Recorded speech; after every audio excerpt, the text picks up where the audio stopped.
सतगुरु महाराज जी की साजी नवाजी गुरु रूप गुरु खालसा साध संगत जी फतेह प्रवान करनी। वाहिगुरु जी का खालसा वाहिगुरु जी की फतेह।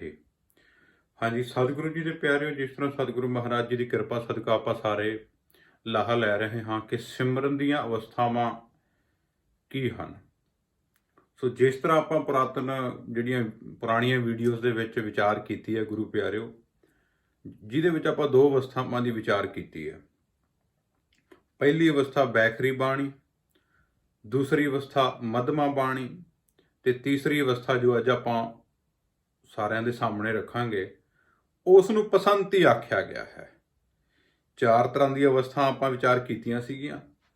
ਤੀਸਰੀ ਅਵਸਥਾ ਜੋ ਹੈ ਇਹਨੂੰ ਪਸੰਤੀ ਆਖਿਆ ਗਿਆ ਹੈ, ਜਾਂ ਇਸ ਨੂੰ ਸੰਸਕ੍ਰਿਤ ਭਾਸ਼ਾ ਦੇ ਵਿੱਚ ਪਸ਼ਯੰਤੀ ਵੀ ਆਖਿਆ ਹੈ।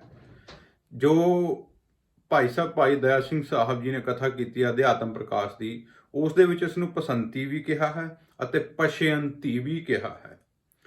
ਹੁਣ ਪਸੰਤੀ ਬਾਣੀ ਕੀ ਹੈ, ਪਸੰਤੀ ਅਵਸਥਾ ਕੀ ਹੈ ਗੁਰੂ ਜੀ ਦੇ ਪਿਆਰਿਓ। ਜਿਸ ਤਰ੍ਹਾਂ ਮਧਮਾ ਦੇ ਵਿੱਚ ਕੀ ਹੁੰਦਾ ਹੈ, ਜੋ ਦੂਸਰੀ ਅਵਸਥਾ ਦੇ ਵਿੱਚ ਮੁਖ ਤੋਂ ਬੋਲਣਾ ਬੰਦ ਹੋ ਜਾਂਦਾ ਹੈ ਤੇ ਜੀਭ ਨਹੀਂ ਹਿਲਦੀ, ਅੰਦਰ ਜਾਪ ਹੁੰਦਾ ਹੈ।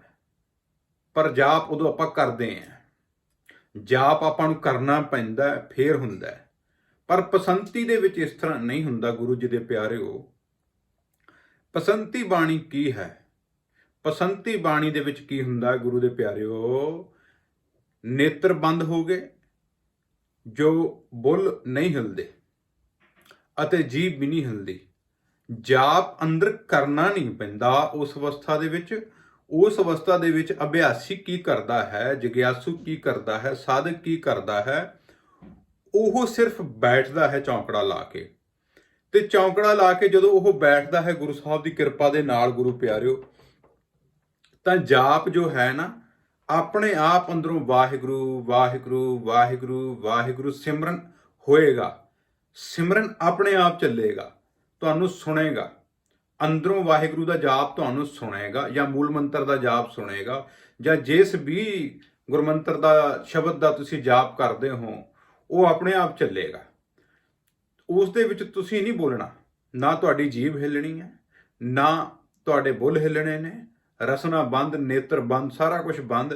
ਕੇਵਲ ਇੱਕ ਟਕ ਬੈਠੇਗਾ ਸਰੀਰ ਦੇ ਵਿੱਚ ਮਨ, ਉਸਨੂੰ ਜਾਪ ਸੁਣੇਗਾ ਵਾਹਿਗੁਰੂ ਵਾਹਿਗੁਰੂ, ਜਾਂ ਫਿਰ ਮੂਲ ਮੰਤਰ ਜਾਂ ਜਿਸ ਵੀ ਗੁਰਬਾਣੀ ਦਾ ਉਹ ਜ਼ਿਆਦਾ ਪਾਠ ਕਰਦਾ ਹੈ।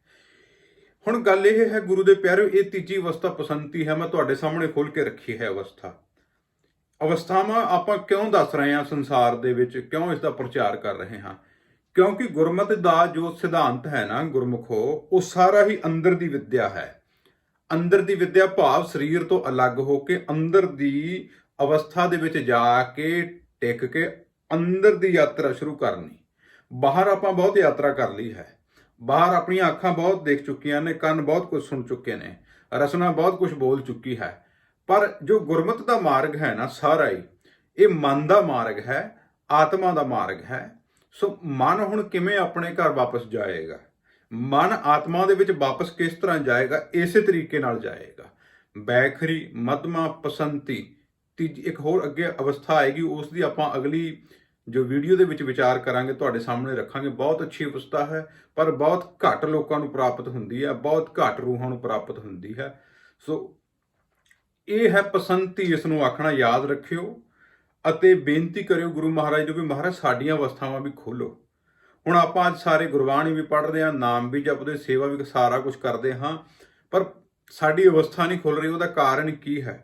ਕਿਉਂਕਿ ਜਿੰਨਾ ਚਿਰ ਤੁਹਾਡੀ ਜਗਿਆਸਾ ਨਹੀਂ ਨਾ ਹੋਏਗੀ ਵੀ ਮੈਂ ਕਿਸੇ ਆਤਮਿਕ ਮੰਡਲ 'ਚ ਗੁਰੂ ਸਾਹਿਬ ਦੀ ਕਿਰਪਾ ਨਾਲ ਪ੍ਰਵੇਸ਼ ਕਰਾਂ, ਤਾਂ ਮਨ ਦਾ ਖਿਚਾਵ ਵੀ ਨਹੀਂ ਸ਼ੁਰੂ ਹੁੰਦਾ। ਇਸ ਕਰਕੇ ਮਨ ਦੇ ਵਿੱਚ ਭਾਵਨਾ ਰੱਖਣੀ ਹੈ ਕਿ ਮੈਂ ਉੱਚੀਆਂ ਅਵਸਥਾਵਾਂ ਨੂੰ ਪ੍ਰਾਪਤ ਕਰਕੇ ਮੁਕਤ ਹੋਵਾਂ। ਮੁਕਤੀ ਕੀ ਹੈ? ਮੁਕਤੀ ਕਿਸ ਤਰ੍ਹਾਂ ਪ੍ਰਾਪਤ ਹੁੰਦੀ ਹੈ? ਮੁਕਤ ਜਿਹੜੀਆਂ ਰੂਹਾਂ ਹਨ ਉਹਨਾਂ ਦੀ ਆਤਮਿਕ ਅਵਸਥਾ ਕੀ ਹੁੰਦੀ ਹੈ? ਉਹਨਾਂ ਦਾ ਜੀਵਨ ਕਿਸ ਤਰ੍ਹਾਂ ਦਾ ਹੁੰਦਾ ਹੈ? ਗੁਰਮੁਖੋ ਆਪਾਂ ਸਾਰੀ ਵਿਚਾਰ ਕਰਾਂਗੇ। ਆਪਾਂ ਹੁਣ ਮਤਲਬ ਨਿਤ ਸੰਗਤ ਦੇ ਚਰਨਾਂ ਵਿੱਚ ਇੱਕ ਵਿਚਾਰ ਰੱਖਿਆ ਕਰਾਂਗੇ, ਕਿਉਂਕਿ ਇਹ ਗੁਰੂ ਸਾਹਿਬ ਦੀ ਜੋ ਕਿਰਪਾ ਨਾਲ ਸਾਰਾ ਉਦਮ ਹੋ ਰਿਹਾ ਹੈ, ਮੇਰਾ ਕੋਈ ਆਪਣਾ ਉਦਮ ਨਹੀਂ ਹੈ ਇਹ। ਸੋ ਪਸੰਤੀ ਅਵਸਥਾ ਦੇ ਵਿੱਚ ਬੈਠੋ ਤੇ ਜਾਪ ਨੂੰ ਸੁਣੋ। ਪਰ ਪਸੰਤੀ ਅਵਸਥਾ ਉਹਨਾਂ ਦੀ ਬਣੇਗੀ ਜਿਹੜੇ ਗੁਰਮੁਖ ਪਹਿਲਾਂ ਦੋ ਅਵਸਥਾਵਾਂ ਦੇ ਵਿੱਚ ਜਾਪ ਕਰਦੇ ਹਨ, ਪਹਿਲਾਂ ਬੋਲ ਕੇ ਕਰਦੇ ਰਹੇ ਹਨ, ਫਿਰ ਉਹ ਅੰਦਰ ਜਾਪ ਕਰਨ ਦਾ ਯਤਨ ਕੀਤਾ ਹੈ, ਉਹਨਾਂ ਨੇ ਮੱਧਮਾਂ ਦੇ ਵਿੱਚ ਅੰਦਰ ਜਾਪ ਚਲਾਉਣ ਦਾ ਯਤਨ ਕੀਤਾ ਹੈ। ਫਿਰ ਕੀ ਹੁੰਦਾ, ਹੌਲੀ ਹੌਲੀ ਜਿਗਿਆਸੂ ਦੇ ਆਪਣੇ ਦੋ ਮਨ ਹਨ, ਦੋ ਤਰ੍ਹਾਂ ਦਾ ਮਾਈਂਡ ਦੱਸਿਆ ਹੈ, ਇੱਕ ਕੌਨਸ਼ੀਅਸ, ਇੱਕ ਸਬ ਕੌਨਸ਼ੀਅਸ, ਚੇਤਨ ਤੇ ਅਵਚੇਤਨ ਮਨ।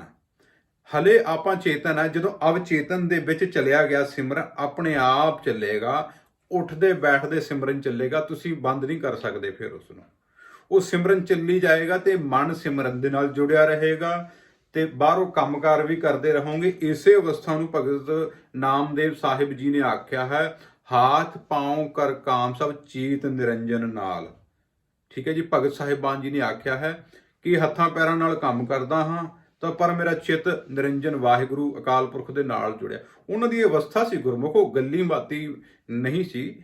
ਸੋ ਇਹ 2-2 2.5 ਘੰਟੇ ਅਭਿਆਸ ਕਰੋ ਤੇ ਗੁਰੂ ਸਾਹਿਬ ਦੀ ਕਿਰਪਾ ਹੋਏਗੀ। ਵੈਸੇ ਅਭਿਆਸ ਜ਼ਿਆਦਾ ਕਰਨਾ ਪੈਂਦਾ ਹੈ ਤੇ ਪੁਰਾਤਨ ਗੁਰਸਿੱਖ ਜ਼ਿਆਦਾ ਅਭਿਆਸ ਕਰਦੇ ਹੁੰਦੇ ਸੀ, ਫਿਰ ਇਹ ਅਵਸਥਾ ਹੌਲੀ ਹੌਲੀ ਖੁੱਲਦੀ ਸੀ।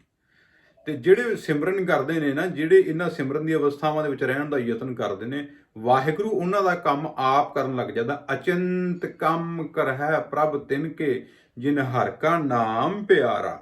ਜਿਨ੍ਹਾਂ ਨੂੰ ਵਾਹਿਗੁਰੂ ਦਾ ਨਾਮ ਪਿਆਰਾ ਲੱਗਦਾ ਹੈ, ਵਾਹਿਗੁਰੂ ਉਹਨਾਂ ਦੇ ਕਾਰਜ ਆਪ ਕਰਦਾ ਹੈ। ਸੋ ਇਹ ਹੈ ਪਸੰਤੀ ਅਵਸਥਾ ਤੀਜੀ, ਜਿਸ ਦੇ ਵਿੱਚ ਜਾਪ ਆਪਣੇ ਆਪ ਚੱਲੇਗਾ, ਜੀਭ ਨਹੀਂ ਹਿੱਲੇਗੀ, ਬੁੱਲ ਨਹੀਂ ਹਿੱਲਣਗੇ। ਸੋ ਇਸ ਦਾ ਧਿਆਨ ਰੱਖਣਾ ਹੈ, ਇਸ ਅਵਸਥਾ ਨੂੰ ਵਧਾਓ। ਜਾਪ ਇਸ ਦੇ ਵਿੱਚ, ਇਸ ਅਵਸਥਾ 'ਚ ਬੈਠ ਕੇ ਜ਼ਿਆਦਾ ਟਾਈਮ ਜਾਪ ਦਾ ਲਾਹਾ ਲਓ।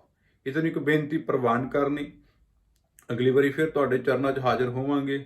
ਚੌਥੀ ਬਹੁਤ ਅੱਛੀ ਅਵਸਥਾ, ਉਹਨੂੰ ਆਪਾਂ ਜ਼ਿਆਦਾ ਲੰਬਾ ਖੋਲਾਂਗੇ ਤੇ ਉਸ ਬਾਰੇ ਵਿਚਾਰ ਕਰਾਂਗੇ, ਤੁਹਾਡੇ ਚਰਨਾਂ 'ਚ ਰੱਖਾਂਗੇ। ਠੀਕ ਹੈ ਜੀ। ਵਾਹਿਗੁਰੂ ਜੀ ਕਾ ਖਾਲਸਾ, ਵਾਹਿਗੁਰੂ ਜੀ ਕੀ ਫਤਿਹ ਜੀ।